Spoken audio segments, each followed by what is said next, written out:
Well, we know this pandemic has been really hard on everyone, especially those caring for and coping with Alzheimer's and dementia. But the Andrew C. Mellon Foundation committed to engaging individuals with dementia and their caretakers with artistic programs during the pandemic. They did this by granting $500,000 to support the organization. That is a nice chunk of change. So we are joined now by Michele Warman of the Andrew C. Mellon Foundation, the company that gave this beautiful grant, and Meredith Wong of Caring Kind, New York City's leading expert on Alzheimer's and dementia caregiving, and one company that was a recipient of that money.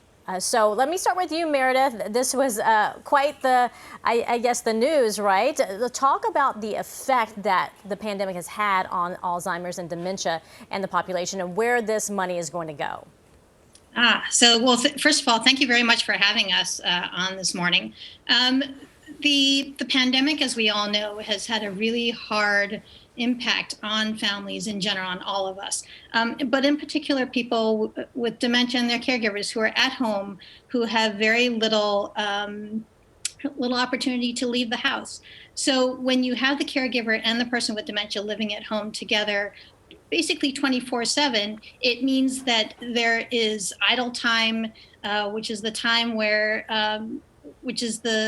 the time where a person with dementia may develop much of their anxiety when there's nothing to do. So the idea for these creative engagement programs through museums, through botanical gardens, and through history museums and performing arts organizations is that we're giving them an opportunity to develop relationships and be engaged, even though it's through a computer screen. It's the idea that you're in a social setting with other people. And Meredith, talk about the caregivers out there, because they too need a lot of support. How have they been affected? Yes, I'm glad you brought that up, because the caregivers, we always want to make sure that the person with dementia has ways of staying connected and feeling part of their own lives. But the caregivers also need that support in much the same way. In their caregiving roles, it is often the situation where that caregiver kind of loses their identity also, when they're focusing all of their efforts on making sure that mom or dad or the person in their care has things to keep them busy and keep them engaged. Indeed. So Michele, I want to bring you in now because we want to talk to you about why your foundation looked to specifically grant money to the Alzheimer's and dementia organizations. Why was this so specifically important to you? Well, the Mellon Foundation believes in the transformative power of the arts on everyone's lives and their special reach to individuals with dementia and their caregivers.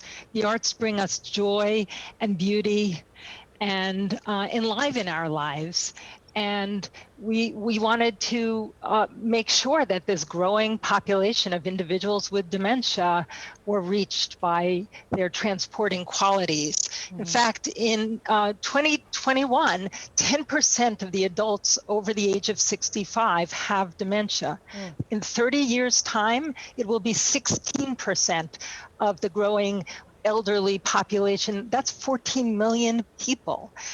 So we are so happy to be supporting organizations like Caring Kind that is partnering with cultural institutions to bring programming to this population and to their caregivers, as you said, who need the same joy and transporting that the rest of us get from the arts, and that uniquely benefit from the reach of the arts. Absolutely. Totally. Meredith, you did mention earlier a little about your virtual resources. How have you been able to pivot to help this community at a time when they need these resources, some would say even more now? That's a million-dollar question, really.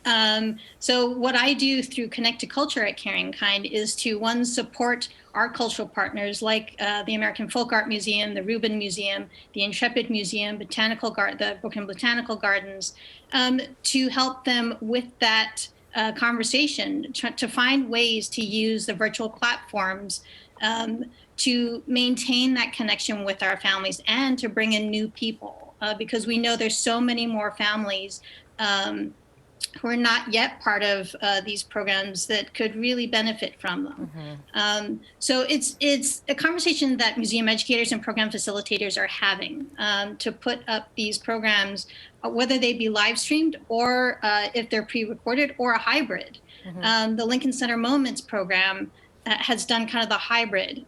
They integrate videos and recordings of some of their Met operas, some of the NY Philharmonic performances, and then they will integrate live streamed conversations with their participants about how does this music make you feel? It seems kind of a crass question, but it's actually what we're driving at. What memories might it trigger? Right. And that gets into the storytelling and the memory making. Absolutely. Well, Meredith, Michele, we thank you both for the important work that you're doing because, as you well know, Alzheimer's and dementia not only affects the person who has it, but an entire family. And for that, we thank you. Thank you very much.